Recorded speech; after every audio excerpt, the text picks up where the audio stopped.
My unit. Salud! PC coming at you with a very special review on the channel. WWE Unreal Premiere episode 1.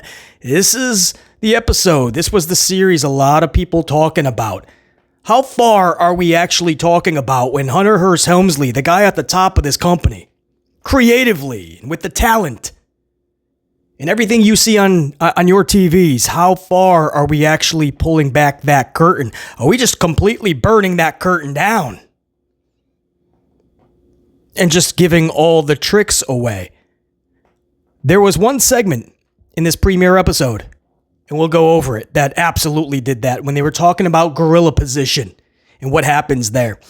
And as an older fan, we know, right? We know exactly what's going on. We know the referee is getting word from Helmsley and Pritchard in the production truck. They took it a step further, man. I mean, they just showed you, let's put it this way, you can never really watch another match the same way when you realize just how much is called from the back and not in the ring. I mean, you thought you knew. This takes it to a whole nother level. And it's one of those moments where you're just like, damn, if you're a kid that's watching pro wrestling, like, how can you truly get into it like we did when we were kids? Because now the real show is the show that exposes the average show. Raw, SmackDown, these are average shows. They're not fun. They're not creative. There's no life to these Raws and SmackDowns. The pay-per-views are half-ass most of the time. Helmsley knows this, and he knows he can't be the star of the actual wrestling show anymore, so now he's going to be the star of the show that exposes the wrestling show. And Helmsley is the star of this show. And I just don't know. It's one of those moments where if you're a kid and you're grown up and you see the show, Raw, SmackDown, a pay-per-view, and then you go on Netflix and you watch this show, I couldn't imagine knowing all the tricks or wanting to know all the tricks at 10, 11, 12. I wouldn't want to. I would want to suspend that part of reality and enter the wacky world of the stories that are being told. If Macho Man and Hulk Hogan truly just broke up, the mega powers are not so mega. I want to believe in that. Even if I already know some of the tricks and already know the inner workings and what's going on, I still want to follow this journey. But when you see some of what you saw in this episode 1, it's hard to do that, man. So that's what I truly tried to think of, right? They're really, it's contradicting their direction. The company is going toward kids more. You see that, right? Look at the crowds. A lot more kids are dragging out their parents. Look at the characters that are getting the rocket. Jason Yeaterman, Jey Uso. What does he do? He comes through the crowd and he picks up kids and he pats them on the head and he dances and he yeets. It's a grand old Chuck E. Cheese, not a pro wrestling show. So they're gearing more toward kids these days now more than ever, but at the same time, they're exposing the tricks and exposing the business more than ever. This type of contradiction in the way you go about business will eventually be a detriment, not a benefit. So that's just one segment. There was a segment in this show, we're going to talk about it. This will probably be the biggest part of this review, and it's when Helmsley admitted a huge piece of information that coincides with a big report that came out last week from CM Punk. There was a big report that CM Punk said he met with Vince McMahon and Hunter Hearst Helmsley years ago about a return to WWE years ago. And the second you heard that CM Punk met with Vince McMahon and Triple H, Hunter Hearst Helmsley, Paul Levesque McMahon, Petty Paul is a name that was given by his fellow talent, by the way. The second you knew that Helmsley was with Vince, and the second you heard that CM Punk said he was ghosted afterwards, what did you truly think happened? Because BC will tell you what I thought instantly. And Helmsley himself just admitted a massive piece of info. We're going to talk about it. And if I'm CM Punk this morning, I am pissed off. It was in this episode. We'll talk about it. Rhea Ripley Now it makes more sense why she is called Rhea Ripley. Now the name makes sense. I couldn't believe that's Rhea. We'll talk about it. It's all coming up. It's Unreal Episode 1 Amplified Review. You ain't going to get it like this anywhere else because we're just going to drop the facts. I always say sit back, max relax while BC drops the facts. Episode 1. How far did they go? Was this needed? Is this anything of relevance? Is it going to be a detriment to the business? Is it no harm, no foul? Swig of coffee. Let's talk about it. And we start off. You're not going to believe. Oh, yes, you are. You know exactly how we started this show. Listen, it's a WWE show. How do you think it's going to start? Hunter Hearst Helmsley kicks off this show.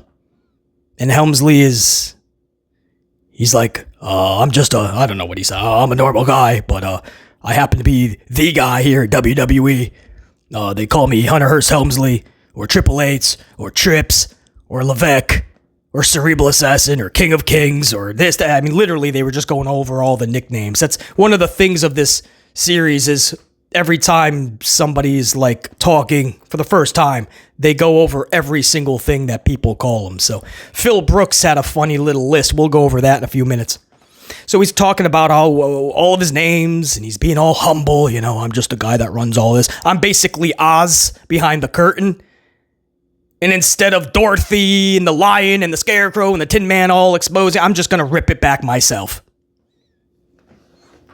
And then this is the beginning of the show, episode 1, Unreal. You hear a clip of Lawler. You hear Lawler screaming, and I quote, "It's all about Triple H."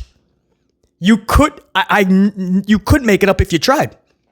It's all about Triple H, screams in a clip. If there's somebody that comes across this show that truly doesn't watch the product, they don't know how true that is. It's all about Triple H. It has to be. He somehow made the Hogan tributes. I mean, he was all over these Hogan tributes. You would have thought that was Hulk Hogan's best friend. Meanwhile, you got Jimmy Hart right there. You got Bischoff right there. There's people that could have done some of that work. Would have probably loved to have. Absolutely wild, man. Hunter Hearst Helmsley kicks this off. Okay. Then we go to Cody Rhodes' residence. This is the next clip. Kind of like not even Q2. It's a few minutes into the show. We go to Atlanta, and Liberty, the daughter of Cody and Brandy, is hanging a gingerbread Shawn Michaels on the Christmas tree. So that shows you how far back we're going. We're kind of going into the time frame with this episode 1 is going into the Netflix premiere of Monday Night Raw. So Liberty is putting up gingerbread Shawn Michaels. There was a corny line. I don't know if it was Brandy or Cody. They're like, that's why they called it sweet chin music. Get it? Because it's I don't know, man. But they're having a cute little family moment around the Christmas tree. And Cody is talking about being the face of WWE, and he's actually tearing up. Because you know how much this means to Cody Rhodes. And he's talking about what this push means for the future. And he's like, Brandy would have left me. If she didn't know how big this was, which she does, she would have left me. How much this push is taking and how much goes into it. But she knows how much this means to Cody in their future and how this is everything he's always wanted. So it was a cool little moment. I don't mind that. I mean, this was kind of the reality series of it. And by reality series, I mean like it's a lot of just like fluff. Like they're setting up the camera. You know, they're trying to kind of manufacture these moments. But no harm, no foul. At least nothing's really being exposed. Nothing you wouldn't see on, like, didn't Cody have a reality show with Brandy? I thought they did. But it's kind of like one of those things with, like, Montez and Bianca Belair and all those other shows, Miz and Mrs., which turned into more comedy. And then we go into John Cena introducing himself. And John Cena says he loves pro wrestling so much, he'd do it for free, but he just can't do it anymore. That was an emotional moment. Again, nothing's being exposed here. It's a pretty candid John Cena, as real can be. I love this more than anything. I would do this for free, he said. He just can't physically do it anymore. And it's kind of like a sad moment. It's like when he said those words, he was hit with that realization as well.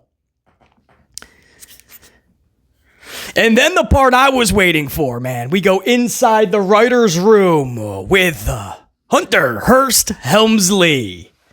and his band of, well, we'll just call them writers. We'll give them the respect. I know they're under the jurisdiction of Helmsley, so I can't really slam the writers. But we go into the writers' room. You guys ready?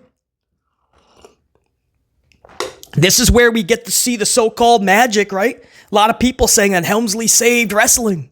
Helmsley is long-term planning and long-term booking and long-term storytelling. Funny, I'm watching Raw and SmackDown and I'm just not seeing any of that. So I was hoping this show, right? We're going to expose it. We're going to truly see the mastermind of Hunter Hearst Helmsley. Not so fast. Creative VP Jonathan Bettram was hilarious. Jonathan looks right there at this table. It's a writer's room. And they totally manufactured this to look like a real war room, it's called, like in the NFL or any other sport. So you have this long table. There's only 4 dudes in Helmsley, so 5 in total, I believe. Maybe there's a female. I don't know. The table could fit 30 some odd. They got about 4 people in there, 4 or 5. And Helmsley, the King of Kings, is at the head of the table. He's playing the role of Tony Soprano or Vincent Kennedy McMahon. And there's giant, like, marker boards, and it's got all these matchups. And there's all these sheets of papers, and there's the laptops, and you're thinking, all of this, for what we see on Raw and SmackDown, it's literally promo, match, promo, match, promo, goodnight. There's nothing creative on these shows. This is absolutely a waste of money. If I am TKO, if I'm Ari Emanuel, if I'm Silver Lake / Endeavor, I am pissed that all this money is going into these stupid meetings. You could do all this, what Hunter likes to do anyway, via text. I think that's what they do anyway. This was just for the cameras. I mean, what is Raw producing right now that would warrant all of these people having to get together? You would think we would be getting amazing creativity on our shows, right? With these type of meetings and several people working on the creative and talking about storylines. But what do we get? Look at Raw just on Monday. Look at Raw just last night from the time a lot of you guys are watching this upload. Lyra Valkyria has been in a feud for 4 months with Becky Lynch. What has happened? Nothing. Matches, promos, brawls. Nothing unique in this storyline.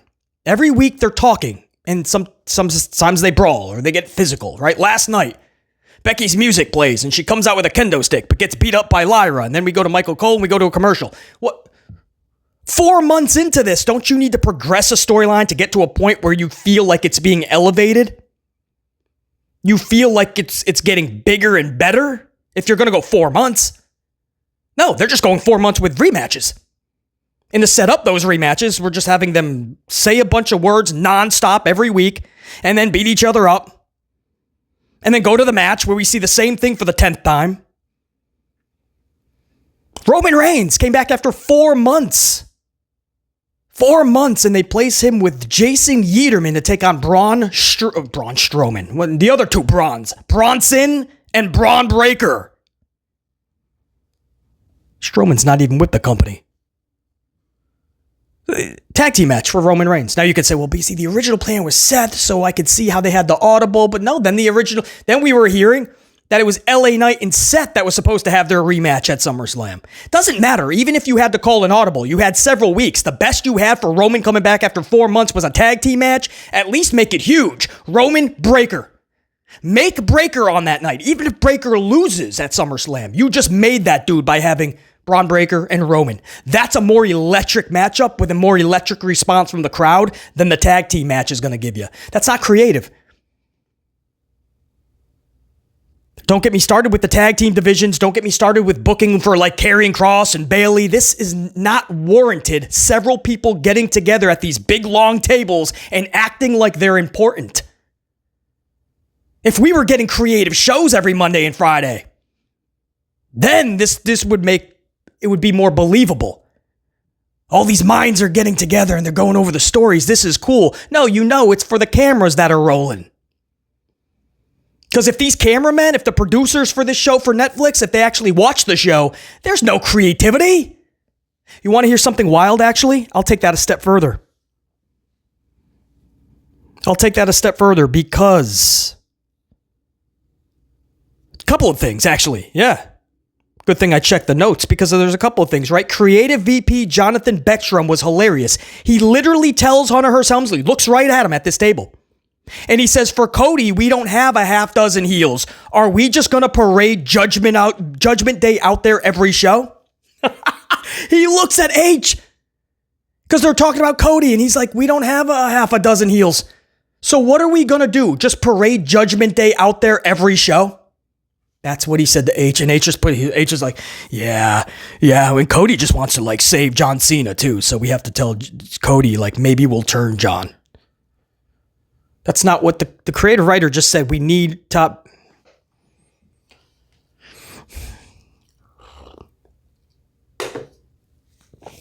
So that was the whole process of obviously turning John Cena heel.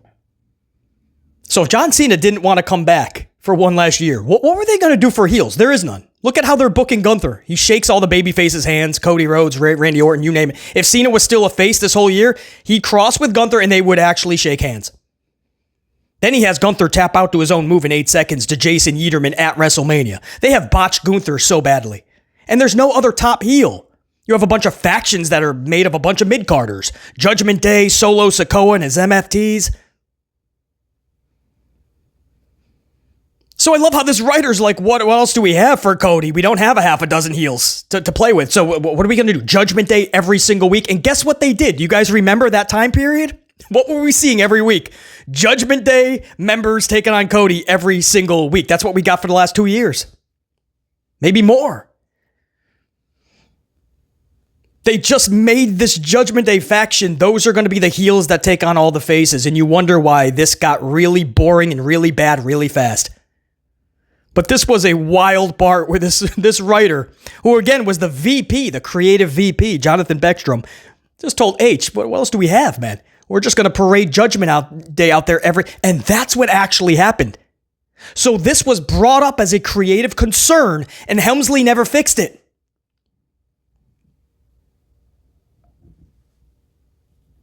And then, this was the second part of this creative war room, which I could not wait to. This is one of the reasons we're doing this review, because I really wanted, they're exposing the business, and I really wanted to expose how weak these people are in creative and how bad they are. Or at least Helmsley, because he's the guy at the top, and he's the guy who's got to switch all this up.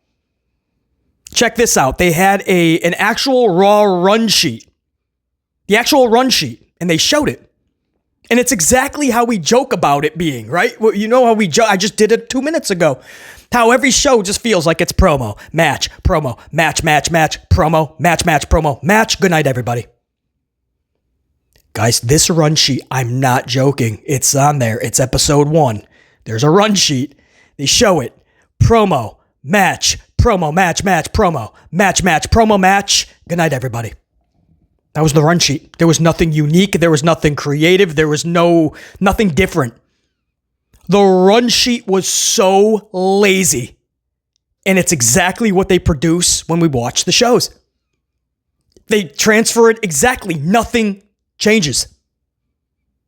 Nothing on the run sheet is like wrestler X does this in the parking lot. Or we cut to the monitor down the street at the local bar.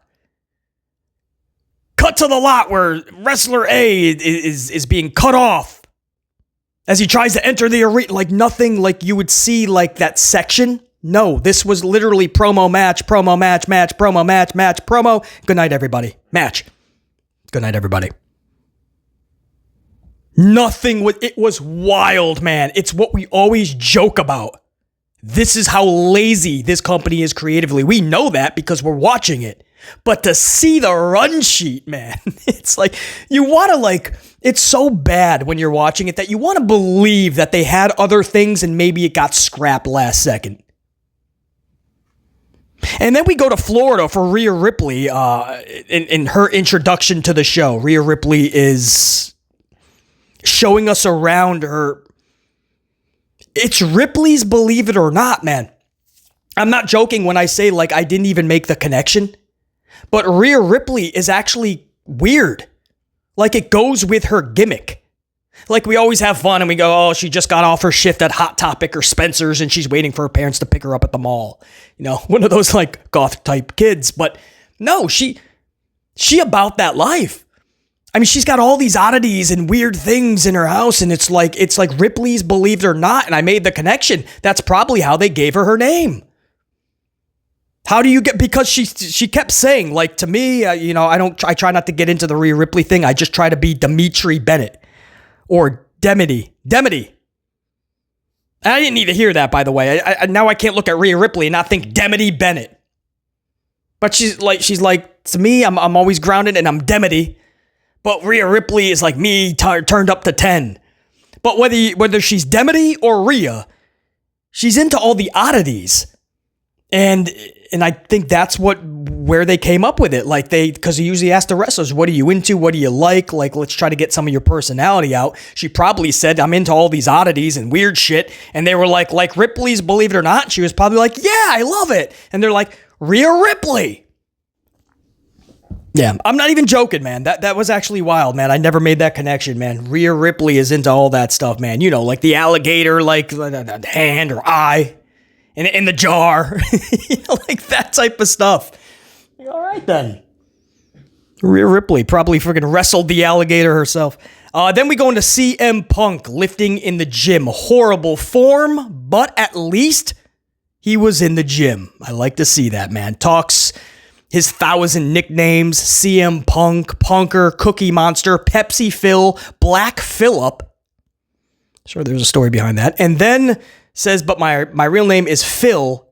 I know it's a white accountant's name. He says, but real name's Phil. I know it's a white accountant's name. I don't. Now I'm picturing him with one of those pencil, protectors, the geeky glasses, maybe some suspenders.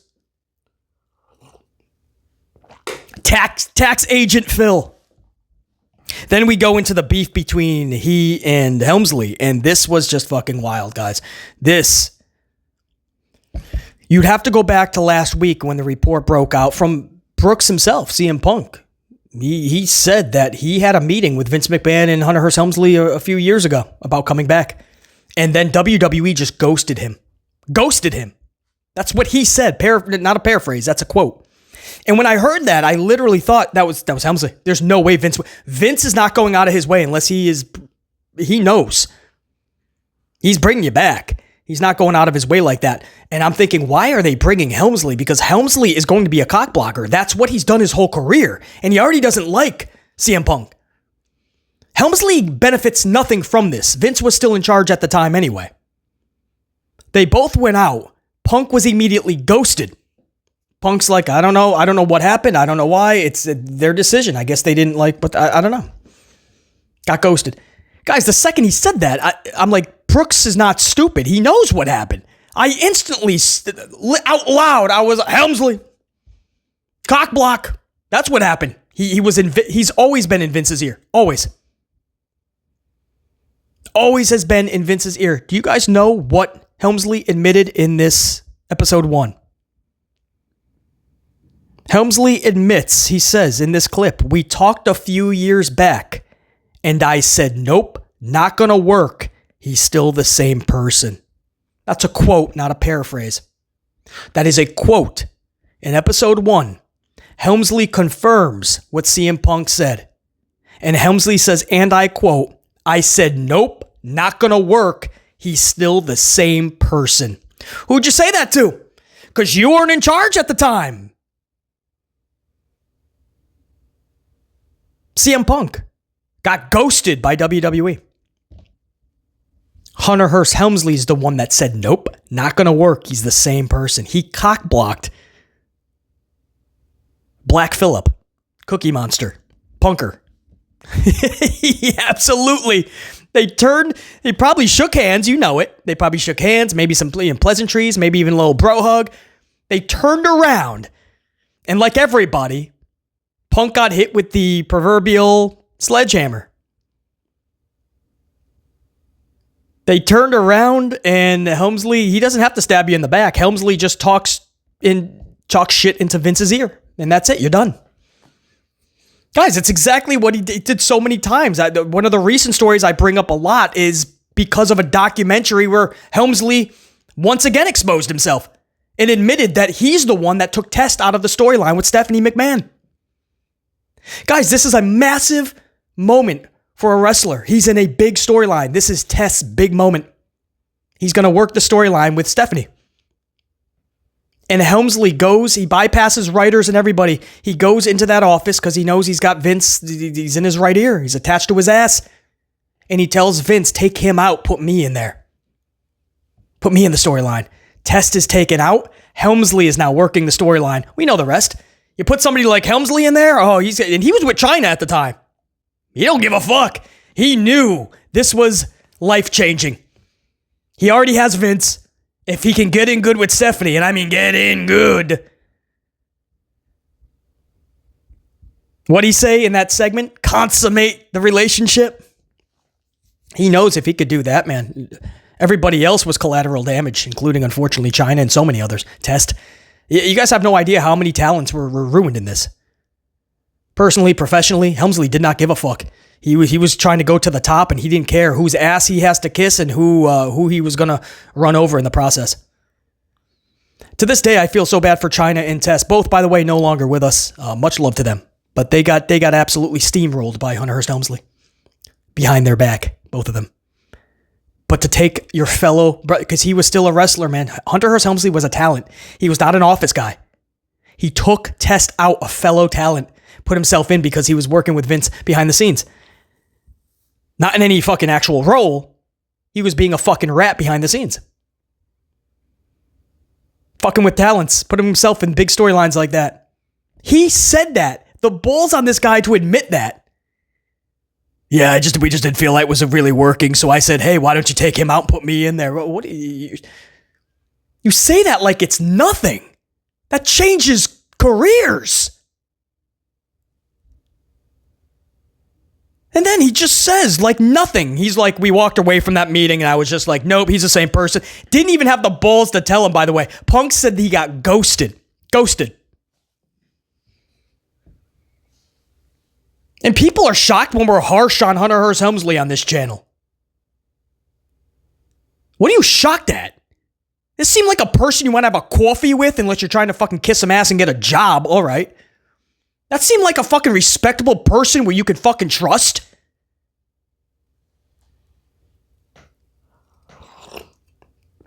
This is just the latest story in a rap sheet of a fucking 1,012 stories of how fucking slimy and grimy this dude is.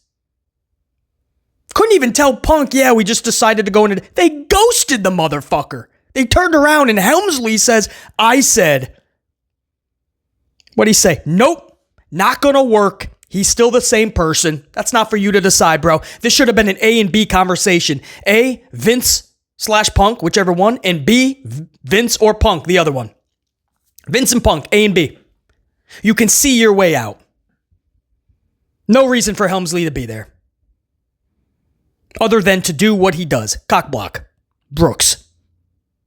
If I'm CM Punk, I am livid. And Punk has been praising Helmsley. He's really trying to be a company guy, man. He's really trying to change shit around. A little too much, actually. I mean, he's saying shit like I mean, he's anointing Helmsley an actual king of kings. I can't believe, I mean, Punk knows. He sees through the bullshit of Paul Levesque McMahon, but he's truly trying to be a company guy. And in this show, I don't know if it was this episode or episode 2, but he's literally like, oh man, this doesn't happen without you, man. Thank you so much. And he hugs Hunt. If only he knew. It happened because of Nicholas Khan. What are you talking about? Nick Khan brought CM Punk back. So the first time he told Vince, no, don't even call this guy, fuck this dude. And then he didn't even bring him back at Survivor, or he wasn't the fucking lead guy in this. It was Nick Khan that said, dude, we got to get Punk. It was Nick Khan that brought back R-Truth when Truth got screwed by Levesque McMahon. Hunter Hearst Helmsley. You think Helmsley's happy that Ron fucking Killings R-Truth came back? Of course he's not happy. Where's R-Truth today? He's nowhere to be found. Ron Killings had all the momentum in the world, man. Organically, because the whole wrestling world stood up and goes, that's wrong. That's fucked up. Nick Khan and WWE TKO, they brought him right back, and Helmsley had to eat crow, man. So Helmsley had him get buried in this John Cena shit, even though the real story was between Punk and Cena at the time. So R-Truth was a third wheel when he came back. You could have had all the momentum in the world. You threw him as some third wheel jobber type guy still. Had him cut off his hair too. I wonder if that was just to fuck with him. And then he's gone. Not even a part of SummerSlam when they only have 11 matches. It's too big for one night, they said, so they made it 2 nights. They only have 11 matches. 6 on night 1, 5 on night 2, unless they added another 1 or 2 last night. Possibly. The show was so bad, nobody remembers, nobody cares. Too big? You should at least have 7 or 8 matches each night because you're making people pay $5,000, $6,000 a ticket plus. Can't have a match with fucking LA Knight. You can't have a match with R-Truth, Ron Killings. Oh, no, wait. They get over organically. You don't like that. Bringing R-Truth back was not your decision. It was Nick Khan. You don't like that. So to watch Punk like hug Hunter and say like, man, thank you. This doesn't happen without you, man. I can't believe Punk actually believes that. But he is trying to be a company guy. But damn, that must be hard to do for somebody like CM Punk to be around a snake like that, bro. And you have to play it out like you are,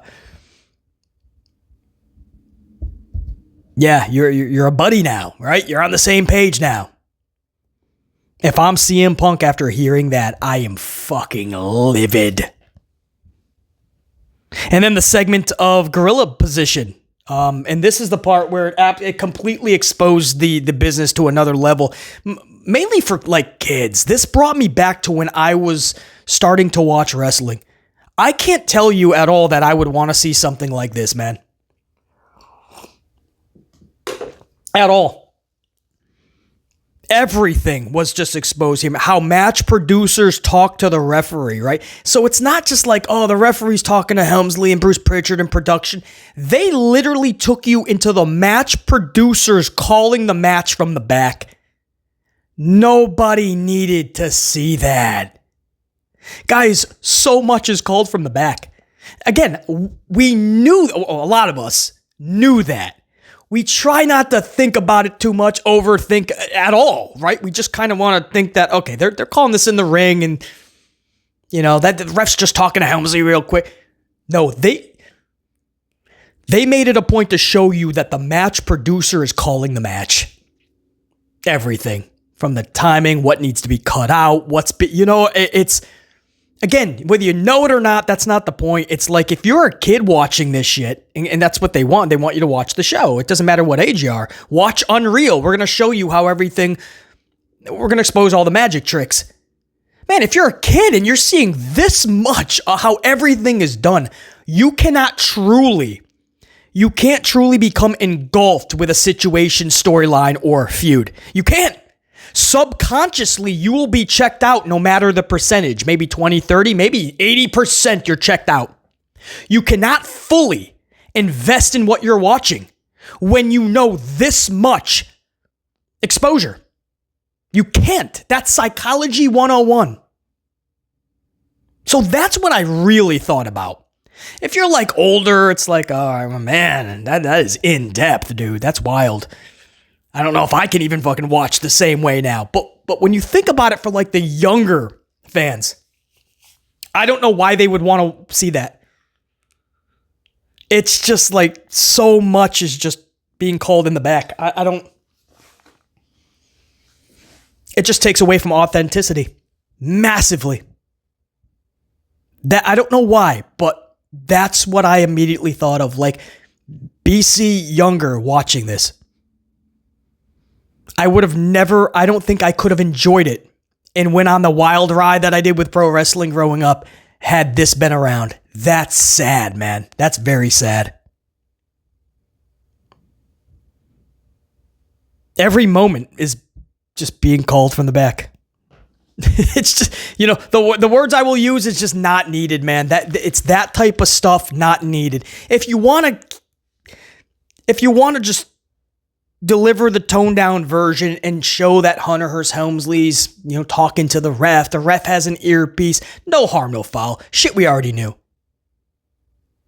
But when you start actually, and you hear they're showing it all. They're like showing the producer tell the ref, And I always tell you guys how this is working anyway, but I don't like lay on it.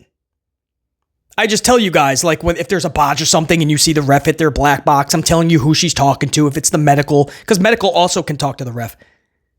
They have one backstage as well. But to see it like this, man, that was exactly what I was hoping they didn't show, because now I am thinking for younger fans that really truly need to get invested into this, I don't think they can. I mean, they just showed you, like, too much was shown in that clip. But if you want to tone down and just show Hunter Hearst Helmsley, that's fine. But to bring in the match producers and show them actually calling every fucking move, basically. Then we cut to, what did we cut to after that, man? Oh no, backstage. Ripley is going over her match with Morgan, with Damian Priest. So she has a match with Liv Morgan at the premiere episode of Raw on Netflix. So she's backstage going over all of the moves with Damian Priest. It was really cool to see how close they are. That was cool. Like, that's not just a gimmick that you saw on camera for a while. That's real, man. Damian and Rhea are really good friends, and see Damian Priest really into all of Rhea going over all her moves. That part was cool. The downside is she showed you a massive portion of her match right there, man, with Liv. I mean, she was rehearsing. She's one of those that like rehearsed the whole sequence. It was like 3 sequences in one, it feels like. Even Damian said, and I quote, "Whoa, that's a lot." And she's like, "I know." So it's like she put 3 sequences together. And again, all I could think of is like Macho Man Randy Savage and all them. And how, like, when I say protect the business, I mean, that was his main priority. But he would also, like, scope out every move to the point of, like, I remember, like, Ricky Steamboat, their WrestleMania 3 match. Ricky says that he went in there with pages full, a notepad of how the match was going to go move for move. And Ricky Steamboat was like, "Can we call any of this out there?" And I just don't see somebody like Savage ever, even today, with a show like this, and Helmsley going, "Please, you have to participate." I don't think Macho Man would. I really don't. He was so about every move being planned out, but he did not want to expose the business. I couldn't picture a show like this where Macho Man is backstage going over his match with cameras on him. "Yeah, and then I drop the elbow, man, and then what I'm going to do, you're going to kick out, and then I'm going to drop a leg drop like Hulk Hogan, man. Maybe Hulk Hogan, that could start something with us after the match, maybe. I don't know, I'll come back to that, but I'll drop a leg drop, plant some seeds. What you're going to do is get up, you're going to no-sell it, you're going to pop me a couple times, kick me in the groin. I'm going to have Sensational Sherry get up, and that's when she's going to drop the..." Come on, man. You're not going to see Macho. I can't even fathom it. But Rhea's doing it, and I know, BC, it's a different day and time. It's no big deal, man. He's going over the moves. Beyond the Mat had a little bit like that when The Rock and Mankind. You guys, that was a documentary years ago. Nothing to the, I mean, it wasn't like this. I mean, this is a whole series, probably going to be a season 2, 3, 4. However long Hunter Hearst Helmsley can be the star of the show. But yeah, they were just showing you how the matches are called backstage. They were showing you how they were planning out all their moves. And it was just exactly everything that, cool in the moment. I get it, right? Well, it's kind of cool to like see all the... But what it does is it leaves a lasting impression. So as you go on and keep watching, man, you don't forget this shit. And I know, because Beyond the Mat, a lot of that shit is still fresh with me. To this day, a lot of what happened on Beyond the Mat, I can't really get out of my dome piece. You know what I mean? You can't fully suspend that disbelief and suspend that type of reality, I should say. You can't suspend that. Because that's always in the back of your dome piece subconsciously. This shit is going to stick with fans. I'm telling you, this is only episode 1. Then we cut back to Gorilla. This was wild, man. I felt so bad for Ripley. It's the creepy shit with Helmsley in the females. It's just so weird. So we go to Gorilla. After Ripley wins the title at the Netflix premiere, Ripley goes backstage into Gorilla. Helmsley is there. She goes to hug Helmsley real quick because Helmsley's going for the hug. And Rhea's just like, "Thank you." But okay, we can do the hug thing. And there's a camera. And he just holds her in this hug and just starts talking to her for like a minute or two. Helmsley hugs her, just keeps her in the hug for like a minute as he keeps talking in her ear. And there's a camera over that's looking at Ripley, and then there's another camera that is facing Helmsley. But for most of this minute clip, it's just showing Ripley's expression. And it's going on for so long that at one point, Ripley looks at the camera like this is getting awkward. You really actually felt bad. Like, there's one thing like, hey, congratulations, kid. I knew you had it in you. This is such a special moment. Much love, much respect. Enjoy this. Okay? That's it. Quick 5 seconds. Let her go, dude. This female just came from the match. She's got a man. You got a gal. We're kind of embraced for a long time here. It was awkward watching it, but to see Ripley finally come to the conclusion that Helmsley is keeping you here for a while, whispering sweet nothings into your ear, it was weird. And that look on Ripley's face, I don't blame her, man. Even though I'm sure she respected the words and was thankful, and she was when he finally let her go. And she's thankful and it's heartfelt thanks. Thanks for the words. I do not blame her for in that moment going, can we do this? Can I get out of the hug and we can have this talk? Does this have to be you holding me and speaking right into my ear? It was weird, man. It was absolutely, yeah, I could see how she was uncomfortable, and I don't blame her for making that face. I'm sure that'll be a meme. I'm sure that'll probably get people talking, but I don't even blame her. There's just been too many of those moments too, where Helmsley just he tries to be Papa H too much. And you got to remember, dude, you're not their papa. Stop. Put that amount of effort and time into the actual creative. These women do not need your pep talks. And that's why people like LA Knight and Karrion Kross and R-Truth and all of them, even if they get over organically, they'll never get a piece of the rocket because he's not creating it. That's it. He's not creating it. He didn't create LA Knight. LA Knight has said time and time again, he's just not a hunter guy per se. He's not going to just follow the system just because. He was doing this long before WWE. And Helmsley hates that. He can't be Papa H. R-Truth is not going to buy into that shit. Can't be Papa H to R-Truth. Karrion Kross is not one of those dudes that you're just going to Papa H. The females, much easier, and that's why you see Helmsley play the Papa H role to all the females. Yeah, that was weird. That was one of those weird moments, man. She was like, this is getting weird. Even being BZ's like, yep, that's weird, man. He ain't letting you go for a minute. We go to the Netflix premiere main event between Punk and Rollins. Backstage, Abyss was the match producer of this match, Punk and Rollins. And Abyss is just, he's such a good guy. This was wild, guys. One of the wildest part of the show, besides everything we just talked about, one of the wildest parts is Abyss. And he's the match producer, and he's profusely apologizing to Bruce Pritchard for going over in time. He was going over the time. That's what I mean. So Abyss is telling the ref that CM Punk and Rollins have to cut moves out.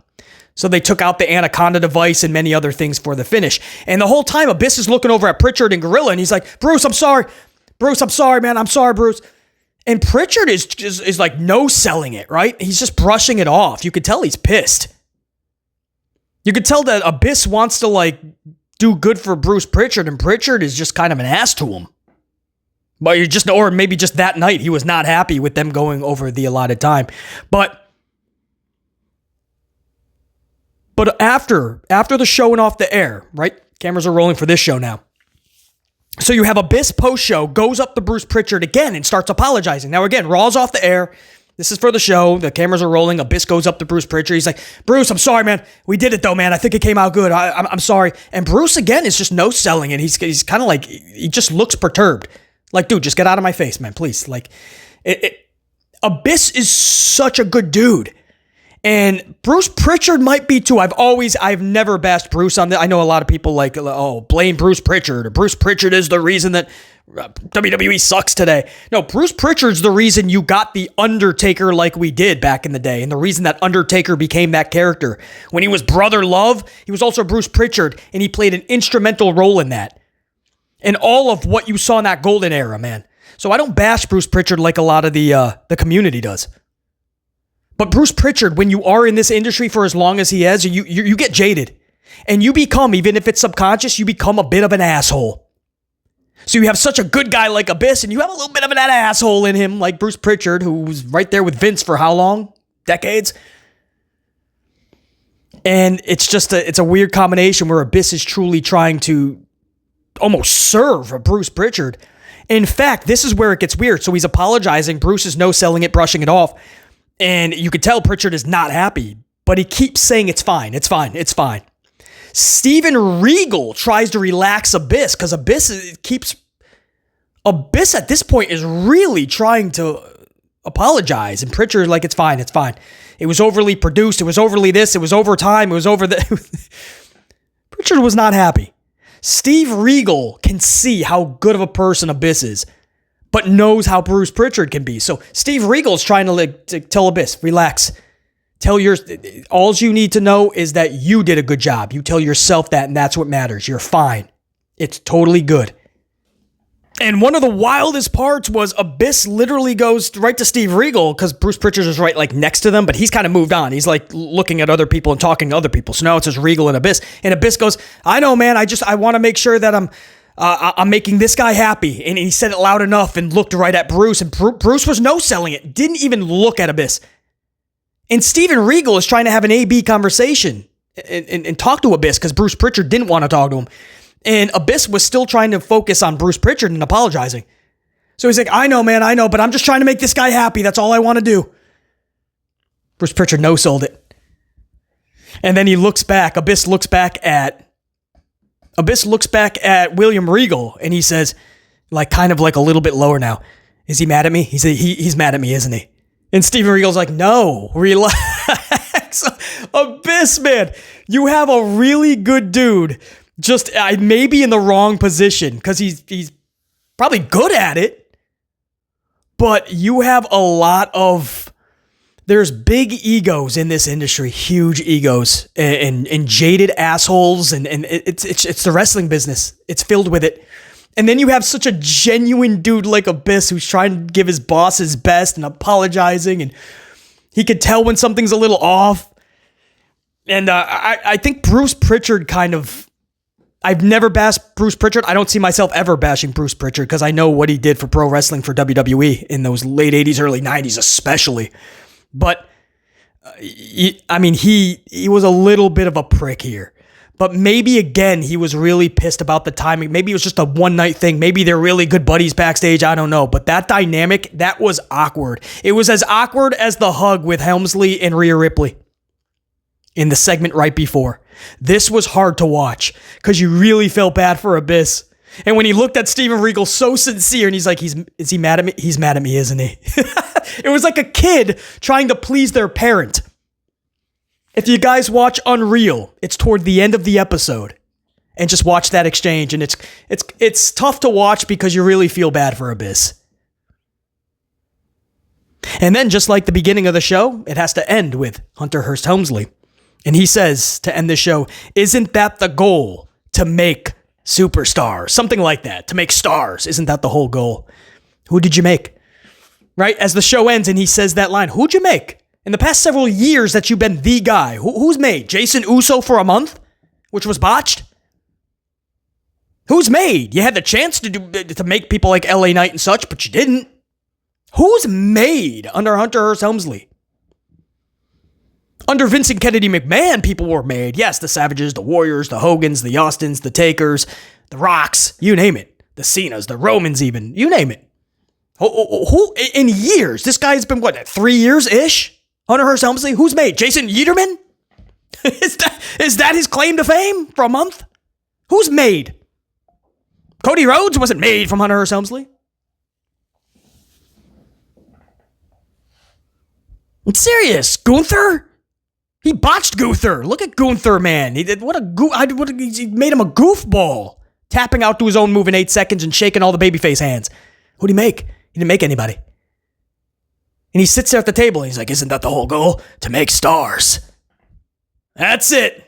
That's it, Hunter Hearst Helmsley. You're amazing at what you do, said nobody ever. And that ends episode 1. So A lot to take in. It was enough to do a full review on it, let me tell you, because this was with a lot of anticipation. You know, how far were they going to go in depth? Was some of this needed? Could some of this be on the editing room floor? Is there anything worth talking about? Oh yeah, if I'm CM Punk, I'm pissed off after watching or hearing about this episode. If I'm Abyss, keep your head up, man. You're perhaps too nice of a dude, too good of a dude for this business. And if you're Bruce Pritchard, relax, cut the dude some slack. That is the unreal, very real, and amplified review of WWE Unreal. There you go. That's a lot of Unreals. We're going to keep doing the same thing we just did for episode 1, man. I think it's 2 through 5. I think it's 5 in totality. There'll be a review for every single show, man, and we'll rock this show. And no matter how far they actually go with exposing the business, we'll talk about it. And when it's all said and done, I don't know, man. Hopefully it doesn't damage it too much. Again, if you're an older fan, it's probably like, it's no big deal. But, you know, what I didn't think was going to happen was watching this and really thinking about the younger fan and going, that if I was a kid watching this, I would not like that, because that shit will stick with you. I said, when I first watched Beyond the Mat, I knew instantly I was always going to like remember that stuff. Unfortunately, and that's what I have. I can't get like Mankind and The Rock going over their match. I just never forgot that. It probably didn't need to be seen, but it's what they decided to do. This is going to a whole nother level, so I don't even know. You know what I mean? We'll find out in 2, 3, 5 years when those kids grow up. I mean, are they going to be able to invest like they maybe did? It's just wild that this is what they're promoting more than anything. More than their Raws, more than their SmackDowns. This got more promotion than anything in the last 6 months. Wild. That is unreal. Until next time, and there will be that next time. BC and the Amplified unit saying check you. Unit, salute.